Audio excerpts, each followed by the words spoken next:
오늘도 우리에게 좋은 날, 복된 날, 참 아름다운 날 주셔서 감사합니다.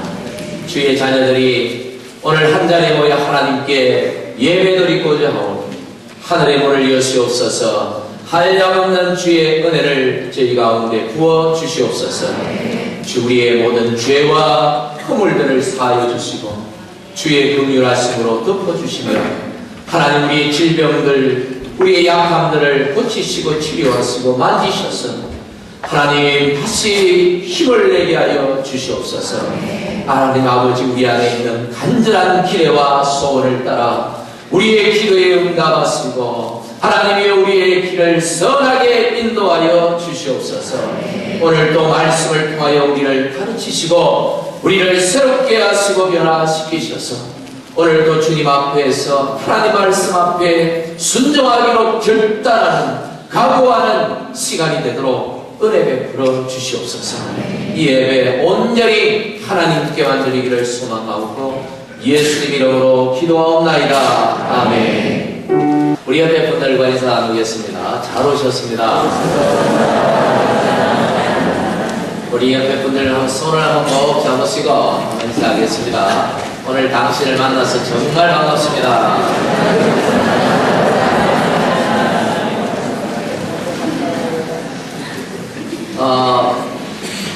하나님 나라, 건강한 교회 하나님 나라, 그래서 우리 교회의 표의 부제입니다.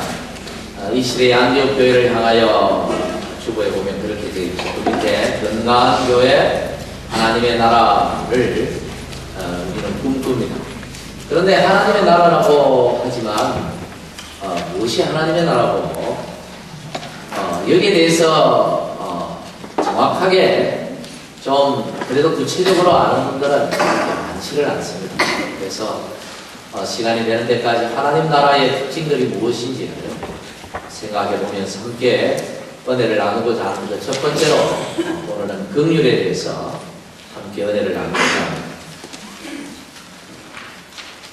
이 유대인들이 가지고 있는 경전이 있습니다. 우리의 경전은 뭐죠? 경전이라고 하면 좀 그렇죠.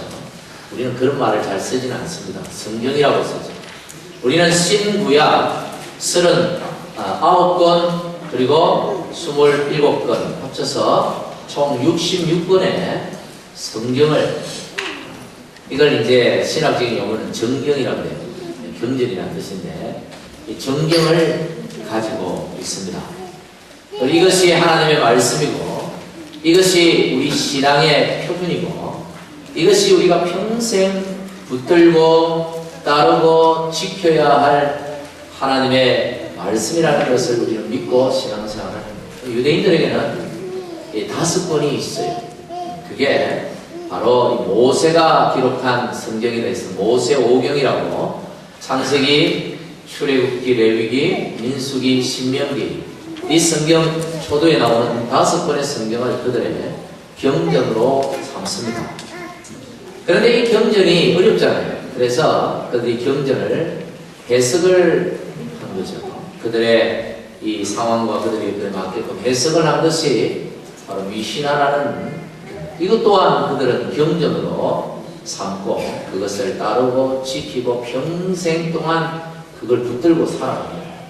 그런데 이것은 이제 어른들을 위한 것이고 아이들에게는 굉장히 이것이 어렵습니다. 그래서 그 아이들을 가르치는 목적으로 그것을 이야기로 풀어서 기록하는 것이 탈무드라는 것. 그래서 우리가 흔히 말하는 탈무드 많은 줄 아는데 탈무드가 사실 뭔지에 대해서 구체적으로 아는 사람은 잘 없어요. 이 이스라엘의 경전, 이 유대인들의 경전을 아이들에게 쉽게 가르치기 위하여 비유로 설명하고 이야기로 풀어놓은 것이 탈무드입니다. 이 탈무드의 한 내용을 오늘 본문, 오늘 이 말씀과 관련해서 한 소개를 하겠습니다. 어느 집에 아들이 있었는데 이 아들에게 아버지가 옆집에 가서 낫을 좀 빌려오라고 시켰습니다. 그래서 이제 옆집에 가서 낫을 빌리러 갔는데 멀쩡한 낫이 저기 꽂혀 있는데 쓰지도 않으면서 안 빌려주는 거예요. 우린 좀 이제 낯이 좀 많이 필요해서 좀 빌리려고 하는데 빌려주지를 않는 거예요. 그래서 거절을 당했어요. 그 아이가 집에 와가지고 아버지에게 불이 나가지고 화가 났어. 멀쩡한 낯이 꽂혀 있는데 그거 빌려주면 될 거예요. 그게 뭐라고 그걸 안 빌려주면 좀 못된 사람들 하면서 막 화가 났어. 근데 며칠 뒤에 그 옆집에서 낯을 빌리러 집에 온 거예요. 그러니까 아들이 더 화가 나는 거예요. 자기는 안 빌려주면서 낯잡고 두껍게 우리 집에 낯을 빌리러 아마 그 집도 아마 무슨 일 때문에 낯이 많이 필요했던 모양이죠. 그래 화가 나가지고 있는데 아버지가 낯을 저기 있는 낯을 빌려주라는 거예요. 그러니까 더 화가 나요. 안 그래도 막 화가 죽겠는데 꼴보기 싫은데 집에 있는 낯을 빌려주기 싫어 죽겠는데 낯을 빌려주라는 거예요. 그러니까 아버지 한변을 하는데 왜 저 집은 거절을 했는데 우리는 왜 빌려줘야 됩니까? 그렇게 하니까 아버지가 그 아들에게 가르치는 내용이 나옵니다. 저 집이 낯을 빌려주지 않았고 거절을 했으니까 나도 못 빌려주겠다. 멀쩡한 낯을 두고서 있지만 못 빌려주겠다 라고 이렇게 거절을 하면 그건 복수심이다. 복수심. 이 복수심에는 은혜가 없다. 복이 없지요. 근데 너희는 거절했지만 내가 빌리러 갔을 때 너희는 안 돼. 못 빌려줘 하고 멀쩡한 낯을 두고도 안 빌려주고 고의적으로 거절했지만 나는 너희들하고는 달라. 나는 좀 다른 인간이니까 나는 빌려줄 테니까 가서 가 하고 주면 이건 더 나쁜 놈이에요. 정오심이에요. 정오심. 아주 사람을 무시하고 사람을 아주 그렇게 얕잡아 보면서 나는 이하고는 다른 인간이야. 이거는 아주 증오하는 마음. 이런 것도 복이 없대. 그런데 내가 비록 거절을 당했지만 그런 마음을 다 잊어버리고 그냥 저 집이 필요해서 빌리러 왔으니까 그저 그 사람 입장에서 그 집 입장에서 생각하고 그렇게 빌려주면 그것은 긍휼이다. 여러분 이 세 가지는 참 우리가 살아가는데 흔히 볼 수 있는 삶의 태도입니다. 매사에 복수심으로 살아가는 사람들이 많아요. 매사에 성경에 범사에 감사를 범사에 복수심으로 이 그랬지 두고 보자. 너 그랬지.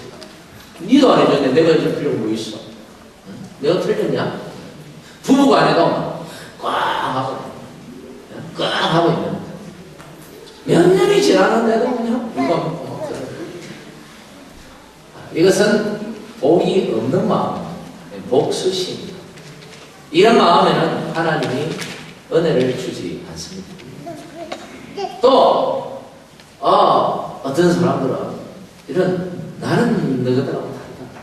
이런 아주 교만한 마음, 교만한 마음을 가지고 그 사람을 약간 증오하듯이 대하고 뭘 이렇게 적선하듯이 이렇게 뭘 이렇게 난 너희들하고 좀 달라 의심해. 이런 사람들이 없지 않아. 이런 사람 부자 되면 골치 아파요 세상에. 이런 사람은 좀 가난해지고 그래야 되는데 세상은 또 공평하지 않아. 이런 마음에도 은혜가 없고 복이 없다는 것이죠. 그런데 정말 내가 어떤 대우를 받았든지 내가 저 사람에게 어떤 대접을 받았든지 간에 그거 잊어버리고 그저 그 이웃의 입장에서 그 사람의 필요를 따라서 선을 행하는 마음으로 그렇게 대하는 이것이 뭐라고요? 긍휼이다. 이런 마음에 하나님의 은혜가 있다는 것을 오늘 이 시간 우리가 다시 한번 생각해야 할 것입니다. 오늘 우리가 읽은 이 성경 마태복음 9장 13절에 보면 예수님은 내가 뭘 원한다 그랬어요? 긍휼을 원한다 했는데 이 긍휼이라는 이 개념 또한 바로 이와 같은 것입니다. 여러분 이 긍휼이라는 이 말은요 하나님이 가지고 계신 성품이 있으시죠. 그 성품 중에서 가장 대표적인 성품이 바로 이 긍휼이라는 것입니다. 죄인을 향해서 안타깝게 보시고 불쌍히 여기시는 그런 하나님의 마음. 여러분, 우리가 하나님 앞에 잘한 게 뭐가 있습니까? 아예 하나님을 몰랐다 해도, 그런데 하나님을 알면서도, 심지어 하나님의 은혜를 입었으면서도 하나님의 그런 은총 가운데 살아가면서도 때때로 하나님은 모른 척하고 때때로 하나님의 은혜를 잊어버리고, 심지어 애들처럼, 그 사춘기 아이들처럼 아버지 해준 게 뭐 있습니까? 먹여주고 재워주고 키워주고 학교 보내주고 다 해줬는데 하는 소리가 아버지 엄마 해준 게 뭐 있냐고 내한테. 그런 거 막 그냥 치방 불고 싶은 거예요.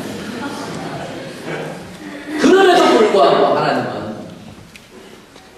하나님 앞에 불평하고 원망하고 하나님 이럴 수 있습니까? 그럼에도 불구하고 하나님은 우리를 불쌍히 여기시고 은혜를 베풀어 주시고 우리를 인도해 주시고, 이게 바로 뭐라고요? 하나님의 마음, 긍휼입니다. 이런 은혜를 가장 잘 설명하고 보여주는 성경이 예수님께서 비유로 설명하신 누가복음 15장에 나오는 탕자의 비유라는 것입니다. 여러분, 지난번에 한번 이 말씀을 드렸으니까 구체적인 설명은 드리지 않겠습니다만, 이 탕자 아주 못된 놈이잖아요. 아버지가 살아있는데 유산 내놔. 그럼 완전 날간도도 아니고 아버지의 돈을 뺐다시피 해가지고 아버지 모른 척하고 늙은 아버지 그냥 뿌리치고 집 나가가지고 잘 먹고 잘 살아볼 거라고 나갔다가 쫄딱 망해가지고 그 집꼴로 집으로 돌아옵니다. 근데 그 아버지가 뭐라고 말합니까? 야 이놈아 꼴 좋다 이렇게 말씀하지 않고 그 아버지 하는 소리가 살아줘서 고맙다. 살아만 있어서 고맙다. 네가 죽지 않고 내 아들이 살아서 돌아와서 고맙다. 이 아버지가 속이 없는 것 같아요. 근데 그 아버지만 그런 것이 아니라 우리 육신의 아버지들하고 똑같은 마음이죠. 자식이 비록 불효하고 집 나가도 살아있는 것만으로도 감사하는 게 부모의 마음입니다. 바로 우리 하나님은 바로 이런 분이라고 예수님은 우리 아버지 하나님을 소개하고 있는 것입니다. 살아줬어. 불효 막심한데도 불구하고 잘 살아볼 기라고 치임으로 뭐 잘할 수 있다고 큰 소리 빵빵 치고 나가가지고 쫄딱 망해가지고 그 집걸로 돌아와가지고 나 잡고 두껍지요. 그럼에도 불구하고 그 과거 묻지 않았고 돌아온 것에 감사하고 네가 살아서 돌아와서 고맙다, 기뻐한다. 이것이 바로 우리 하나님 아버지의 뭐라고요? 긍휼하신 마음입니다. 여러분, 이 긍휼을 이 구약 성경은 히브리어로 기록이 되어 있습니다. 유대인의 언어죠. 이 히브리어로 라함이라고, 라함. 불쌍히 여긴다, 측은히 여긴다, 사랑한다, 뭐 이런 말이 뜻이. 근데 신약 성경은 이제 헬라어로 기록이 되어 있잖아요. 이 헬라어에는 이 엘레네모네스, 발음도 어려워요. 이 말은 무슨 의미가 있냐면, 뭐 불쌍히 여긴다 이런 의미가 있지만 무엇인가 모자라고, 뭔가 부족하고 손을 벌리고 필요 때문에 손을 들리는 그에게 그냥 도와주는 게 아니고 적극적으로 선행을 행한다라는 그런 의미를 가지고 있는 거다. 그냥 부족하고 뭔가 맨날 없다 그러고 나는 뭐가 그렇게 없는지 막 그냥 그렇게 하면서 맨날 손 벌리는데도 불구하고 아유 너는 뭐 맨날 그렇게 사냐, 너는 어떻게 맨날 그 모양 그 꼬라지냐 이러고 주는 게 아니라 그럼에도 불구하고 적극적으로 도와주려고 애쓰는 그런 마음, 그런 선행을 뭐라고요? 긍휼이라고 한다는 거예요. 우리 하나님이 그렇다는 거예요. 저와 여러분이 첫날 만날 은혜를 베풀어도 또 모른 척하고 또 지 잘났다고 살다가 또 어려우면 또 와가지고 또 구하고 도와달라고 울고 불고 그래 놓고 또 좀 살만하고 또 모른 척하고 또 교만해가지고 그러다가 또 어려우면 또 와가지고 그것까지 또 구하다가 그럼에도 불구하고 하나님은 어떻게 해요? 적극적으로 우리를 도우시는 분이시다. 할렐루야. 그래서 오늘 우리가 이렇게 살아가고 있는 것입니다. 그 하나님의 은혜를 오늘 여러분 우리는 생각하고 감사해야 될 줄 믿습니다. 하나님은 죄로 타락한 우리 인생을 불쌍히 여기신다고 했습니다. 베드로 전서 1장 3절에 보니까 그 많으신 긍휼, 하나님의 긍휼이 많으셔가지고 우리가 어떻게 됐다? 구원받았다. 우리가 구원받게 된 이유가 어디에 있느냐 하면 우리가 구원받을 만한 어떤 조건이나 자격이 있기 때문에 아니고 우리가 뭔가 잘난 모습이 있고 우리가 뭔가를 많이 행했기 때문이 아니라 무엇 때문에 우리가 구원받았다고요? 하나님이 긍휼이 너무너무 많으셔서 우리가 구원받았다는 거예요. 반대로 얘기해서 하나님의 긍휼이 조금이라도 모자랐다면 우리는 구원받지 못했을 수도 있다. 지난 목요일 집회 때도 제가 그 설교를 했습니다. 예레미야 애가 3장 22절에 보면 여호와의 인자와 긍휼이 무하심으로 무궁하심으로, 무궁하다는 말은 끝이 없다, 한계가 없다. 그래서 우리가 어떻게 되었다? 망하지 않았다. 진멸되지 않았다. 망하지 않았다.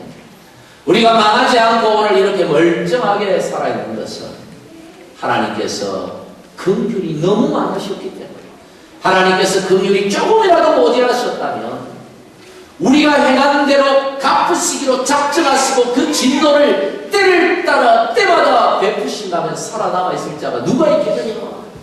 그래서 우리가 이렇게 멀쩡한 이유는 하나님의 긍휼이 너무나도 무궁하시기 때문에 이렇게 성경이 말하고 있는 것입니다. 하나님은 오늘도 그 긍휼하신 은혜를 저와 여러분에게 베풀고 계신다는 사실, 여러분 믿으시기를 간절히 바랍니다. 여러분 누구에게 베풀까요? 오늘 이 자리에 계신 모든 분들에게 하나님의 긍휼이 임하기를 간절히 축복합니다. 특별히 여러분 회개하고 자신의 죄를 깨닫고 회개하고 하나님께 나오는 자에게 특별한 긍휼함을 베푸신다는 사실을 여러분 믿으셔야 됩니다. 탕자처럼 자신의 잘못을 뉘우치고 아버지에게로 나오는 자, 조건 없는 그 긍휼하신 사랑을 부어주신다는 것입니다. 또 예수님의 말씀을 따라 나를 따라오려거든 자기를 부인하고 자기 십자가를 지고 나를 따르라고 하신 그 말씀 붙들고, 예 주님, 제가 주님 따르겠습니다. 그 힘든 그 십자가의 길을 걸으려고 작정하고 리더로 섬기고 섬기는 자리에서 봉사하고 충성하고 열심히 하나님 나라 위해서 한번 살아보려고 애쓰는 자예요. 하나님은 특별한 긍휼하심을 베풀어 주실 줄 저는 믿습니다. 성경 열왕기 상에 보면 구약의 선지자, 유명한 선지자죠. 엘리야 선지자가 나옵니다. 엘리야 하면 갈멜 산에서 하나님의 이름으로 그 하늘에서 불을 떨어지게 하고 그 우상의 선지자들을 멸하고 그 나라를 영적으로 일으켜 세웠던 그런 아주 대단한 선지자였어요. 3년 반 동안이나 가뭄이 들어서 비 한 방울 떨어지지 않는 그 나라에서 그가 기도할 때 하늘에서 비가 내립니다. 얼마나 대단하게 쓰임받은 선지자인지 모릅니다. 그럼에도 불구하고 그가 그 당시에 북이스라엘 왕인 아합 왕의 왕비였던 이 이세벨이 자기를 죽이려고 결사대를 조직했다는 그런 소문을 듣고 3일길을 도망을 칩니다. 3일 동안 도망치다가 광야의 로뎀나무 아래에 지쳐서 더 이상 도망칠 수 없어서 그렇게 쓰러져가지고 하나님 날 죽여주십시오. 차라리 날 죽여주십시오. 이스라엘의 손에 죽느니 차라리 하나님 손에 죽겠다고 낙담하는 모습을 우리가 은혜를 누리고 정말 하나님의 능력을 받고 충성스럽게 봉사하던 사람들도 이렇게 쓰러질 때가 있어요. 힘들 때가 있어요. 교회 일이라는 게, 하나님 일이라는 게 쉽지가 않아요. 쉬웠다면 십자가의 길이라고 말하지 않았겠죠. 참 어려운 길. 각자 영역에서 섬기시는 분들 참 힘든 일. 목사야 목사라고 하니까 자기 운명적으로 그 길을 가야 되지만 평신도때 나는 집사인데 내가 이 힘든 일을 해야 되나 말아야 되나 이렇게 아마 여러 번 고민을 하면서 제가 표현을 여러 번이나 했지만 하루에도 몇 번씩 고민을 하면서 아마 그 일을 감당하시는 분들도 있을 거예요. 엘리야도 이렇게 힘들었는데 오죽하겠습니까? 그런데 그런 엘리야, 그 지쳐 쓰러져 넘어져 있는 그 엘리야에 하나님은 천사를 보내시고 까마귀를 보내시고 그를 위로하시고 그를 먹이시고 새 힘을 주시고 여러분 하나님이 그에게 왜 이렇게 지쳐있느냐 야단치지 않냐습니다. 그를 위로하시고 그 긍휼을 하시고 무시무시무시나 성경에 보니까 참 거짓말 같은 이야기가 나와 있습니다. 40일 낮밤을 달려갔다. 아마 마라톤 했으면 우승하고도 남았습니다. 40일 낮밤을 달려도 지치지 않아요. 새 힘을 주셔요. 여러분 사람으로서는 불가능하지만 하나님은 얼마든지 하실 수 있다고 믿습니다. 할렐루야. 새 힘 주실 줄 믿습니다. 또한 하나님을 온전히 붙들어 하나님만이 나의 힘입니다. 하나님께만 내 소망이 있습니다. 내 생명은 하나님께 달렸습니다. 우리 집, 우리 가정 하나님 손에 달렸습니다 하고 하나님 앞에 부르짖는 그들에게 하나님은 특별한 긍휼하심으로 함께 하십니다. 할렐루야. 긍휼하심의 그 은혜를 다 누리시기를 간절히 바랍니다. 오늘 우리가 이 자리에 앉아서 하나님을 예배하는 그것도 하나님의 긍휼하심 때문에 우리의 모든 죄, 죽어마땅한 죄를 용서해 주시고 용서만 해 주셨나요? 우리를 구원해 주시고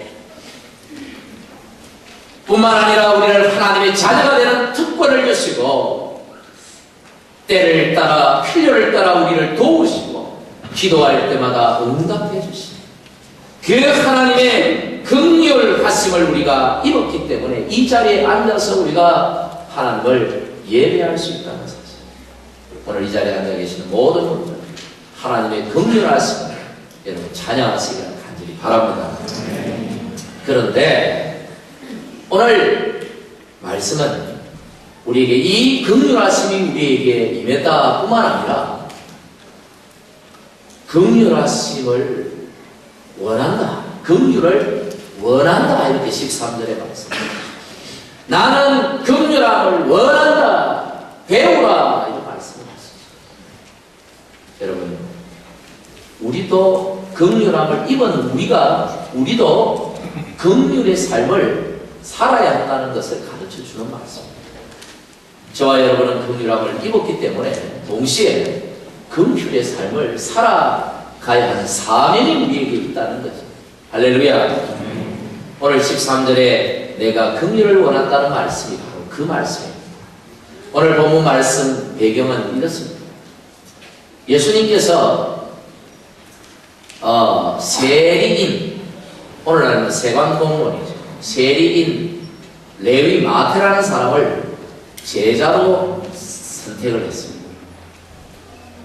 그런데 그 당시에, 오늘날은 그렇지 않지만 그 당시에 세리는, 이 세무공무원은 그야말로 공인된 도둑놈이었습니다. 공인된 말강도, 죄인 중에 죄인. 그래서 유대인들이 그 그들과 함께 앉지도 않고 함께 먹는 것은 꿈에도 꿀 수 없는 죄인 중에 죄인. 예수님께서 사람이 없어가지고 이런 자를 제자로 택했습니다. 여러분 그렇습니까? 예수님이요, 그 당시에 얼마나 인기가 많았는데 예수님이 가는 곳에는 사람들이 많아가지고요, 예수님이 지나가지도 못할 만큼 그렇게 많은 사람들이 예수님을 따르고 예수님의 제자가 되고 싶어가지고 난리가 없어요. 얼마나 많은 사람들이 예수님을 따랐든지 예수님이 제자 선택할 때 밤이 낮도록 밤새도록 기도하고 제자를 선택했어요. 얼마나 고민이 많으셨어요.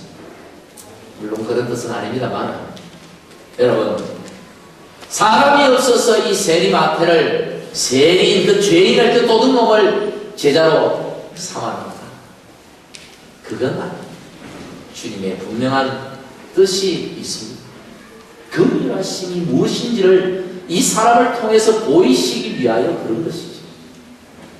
그래서 이 세리가, 마태가 잔치를 열고 친구를 초청해놓고 친구들도 다 세리고 죄인이고 그 밤에 그나물이고 막 그런 사람들이 다 왔어요. 그래서 예수님하고 막 떠들고 밥 먹고 놀고 이러니까 종교 지도자들이, 특히 바리새인들이 예수님을 보고 그 제자들 비난하는 거죠. 너희 선생은 어찌 된 거고? 하나님의 거룩한 선지자인 줄 알았더니 완전히 죄인들의 친구구나. 이 죄인들이 친구라는 말은 그나물의 그 밥이다. 그런 얘기에 죄인 취급하는 거예요, 예수. 그 말씀을 들으시고 예수님이 12절부터 13절 우리 같이 한번 읽어보겠습니다. 이런 말씀을 하셨어요. 시작. 예수께서 들으시고 이르시되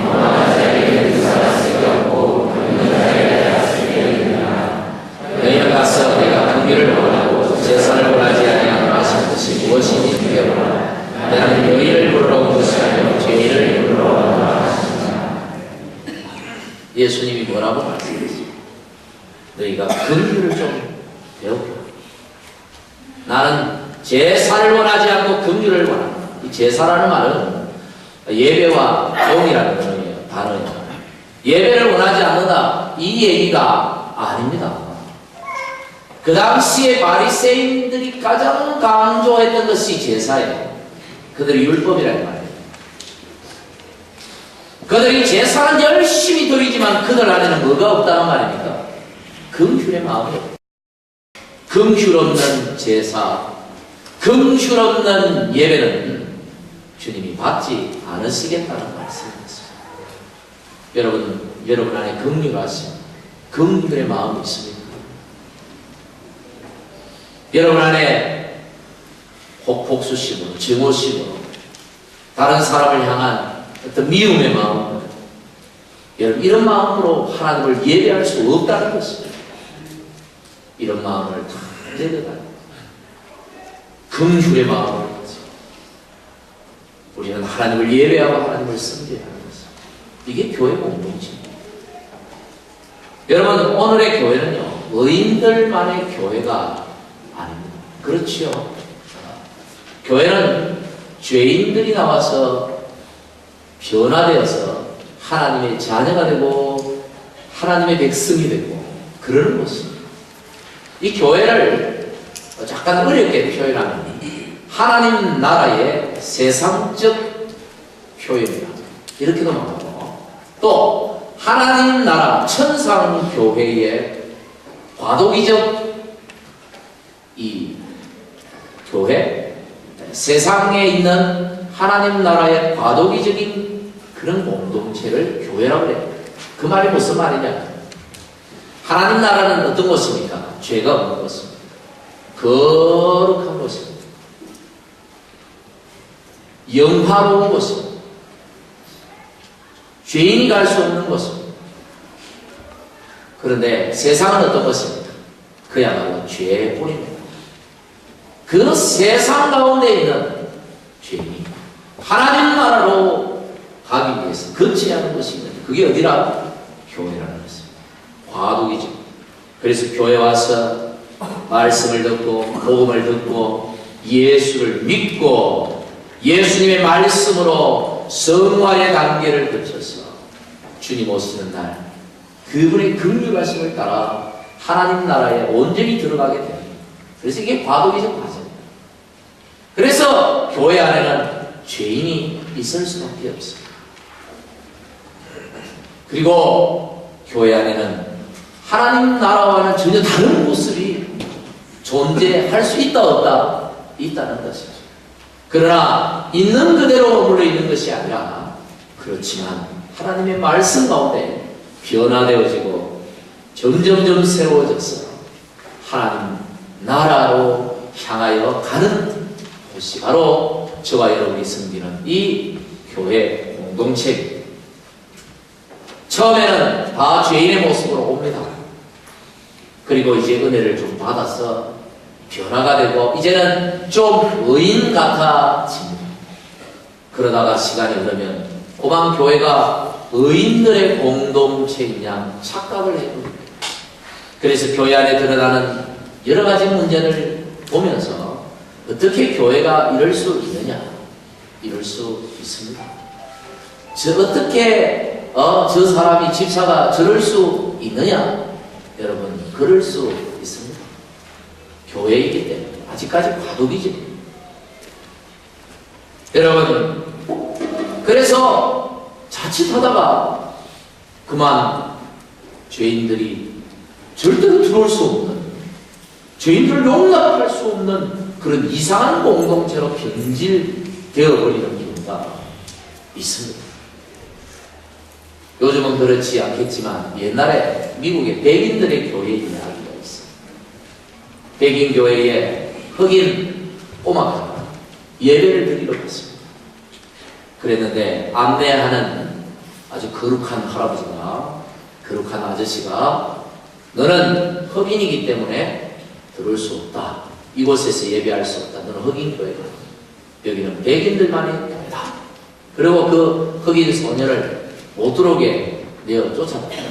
그랬더니 이 소년이 예배 중에 그 계단에 앉아서 엉엉 울고 있었더니 한 사람이, 남자가 자기 곁에 오더니 얘야 왜 우느냐? 그러니까 아니 내가 예배를 하나님께 예배를 드리고 싶은데 나는 흑인이라서 여기는 백인만 갈 수 있어서 못 들어오게 합니다. 그래서 저는 여기서 울면서 예배를 드립니다. 울지 마라. 나도 이 교회에 못 들어간다. 나도 황인종이라서 예수님이 오셔가지고 그렇게 그 아이를 위로했거든. 그냥 이야기구나. 사실이 아니고 빗대어하는 얘기죠. 당시에 그 백인, 흑인, 인종차별하던 그 시대를 빗대어서 누가 만든 이야기예요. 여러분 교회가 그럴 수 있습니다. 굉장히 위험한 것입니다. 착각하고 있는 것입니다. 교회는 의인들의 공동체가 아니라 죄인이 하나님의 긍휼하심을 입고 나와 하나님을 섬기는 긍휼의 공동체인 것입니다. 할렐루야. 여러분 오늘 예수님께서 이 세림 마태를 택하시고 세자 삼으시고 사도로 삼으시는 이 사건을 통하여 우리에게 가르쳐주고자 하는 바가 무엇이겠습니까? 하나님 나라의 특징이 무엇인지를 보여주는 것이죠. 하나님 나라는 어떤 자격이 되기 때문에 들어오고 어떤 자격이 되기 때문에 직분을 맡는 것이 아니라 오직 하나님의 긍휼하심의 은혜로 되어진다는 사실을 우리에게 가르쳐 보이시기 위하여 그렇게 하신 것입니다. 어디 여리고성에 머물 데가 없어서 예수님께서 그 세리장인, 세관 장인 그 삭개오의 집에 머물렀겠어요. 예수님이 머물 데가 없어서 그 집에 갔겠어요. 예수님이 간다면 어디든 초청할 텐데. 그런데 그 여리고성에서 삭개오 집에 들어가신 이유가 바로 나는 긍휼을 원한다는 것을 많은 분에게 보여주시기 위하여 그렇게 행하신 것입니다. 교회는 세상 가운데 긍휼을 보여야 하는 공동체인 것이죠. 여러분 우리가 뭔가 대단하기 때문에 직분을 맡고 대단하기 때문에 하나님을 섬기는 것이 아닙니다. 비록 많이 부족하고 때로 손가락질 받을 만한 과거가 있기도 하지만 그러나 날 구원하신 그 하나님의 긍휼하심의 은혜가 너무도 크고 어떻게 이 은혜를 내 평생에 보답할까 고민하다가 하나님 내 생명 다하는 그날까지 주님 위하여 죽도록 충성하겠나이다. 이러고 주님 앞에 두 손 들고 나오는 사람들이 직분을 맡고 하나님을 섬기고 그러는 겁니다. 의인이라고 하는 게 아니라 저도 그랬어요. 저도 고3 때 목사가 되기로 소원을 해버렸어요. 고3 때 뭐 그리 큰 죄가 있어가지고 뭐 그리 큰 은혜가 있어가 그럴까 하지만 저에게는 너무 큰 은혜가 있었어요. 제가 뭐 그걸로 죽기 하겠습니까만 제가 뭐 죽을 것 같은 병에 걸렸어요. 근데 하나님께서 기적적으로 저를 고쳐주셨어요. 그래서 그 순간 너무 감사하고 다시 살려주셨어요. 하나님, 이 은혜를 내가 어떻게 갚아야겠습니까? 죽도록 죽을 때까지 주님 위해 살게. 그럼 목사님한테 늘 소원을 해버려가지고 겁도 없이 조금 후회를 했습니다만 지금은 후회하지 않습니다. 다 그런 거예요. 우리가 잘났고 잘나다 이 자리에서 있는 게 아니에요. 우리가 부족한 사람 한 사람 한 사람 면을 따져보면 참 뭐 그렇게 우리가 거룩한 사람이 아니고 의인이 아닌데 우리가 나서서 주님을 섬기는 일 그분의 긍휼하심의 은혜로 말미암아서 우리가 잊어서는 안 되는 것입니다. 할렐루야. 여러분 마지막 한 말씀만 읽고 마치겠습니다. 우리 야고보서 2장 13절 말씀 우리 같이 읽겠습니다. 시작. 긍휼을 행하지 아니하는 자에게 우리가 긍휼을 행해야 될 이유가 있다면 첫째는 우리가 긍휼함을 입기, 두 번째는 주께서 우리에게 긍휼을 원한다. 긍휼을 배우라고 늘 말씀 명령하십니다. 세 번째는 바로 긍휼하심 없는 심판을 당하지 않기. 예수님이 마지막 날 분명히 약속하신 대로 오실 것입니다. 그때는 심판주로 오실 것입니다. 세상에 있는 모든 사람들, 어두운 세대의 모든 죽고 살아있는 모든 사람들, 주님의 심판대 앞에서 심판을 그 행한 대로 심판을 받을 것입니다. 만약에 하나님께서 우리에게 행한 대로 심판하신다면 살아남을 자가 누가 있겠어요? 천국 갈 자가 누가 있겠어요? 그런데 주님은 약속하십니다. 긍휼 있는 심판을 받을 것입니다. 그래야 우리가 천국에서 영생 복락을 누리지 않겠습니까? 어떤 자에게 긍휼 있는 심판이 있는가? 긍휼을 행하는 자. 할렐루야. 오늘 긍휼을 행하는 자로 살아가시는 저와 여러분 되시기를 바랍니다. 우리 공동체가 긍휼의 공동체가 되기를 주님의 이름으로 간절히 축복합니다. 기도하겠습니다. 하나님 감사합니다. 우리가 많이 부족하고 참 의인이 아니고 여전히 죄인의 모습으로 이 자리에 나와 있습니다. 불구하고 당신의 긍휼하심으로 우리를 보고 용서하시고 자녀 삼으시고 놀라운 은혜로 오늘 여기까지 인도해 주시니 감사를 비용합니다. 하나님, 우리도 주님 말씀 따라 긍휼의 삶을, 긍휼을 베푸는 삶을 살아갈 수 있도록 축복해 주시옵소서.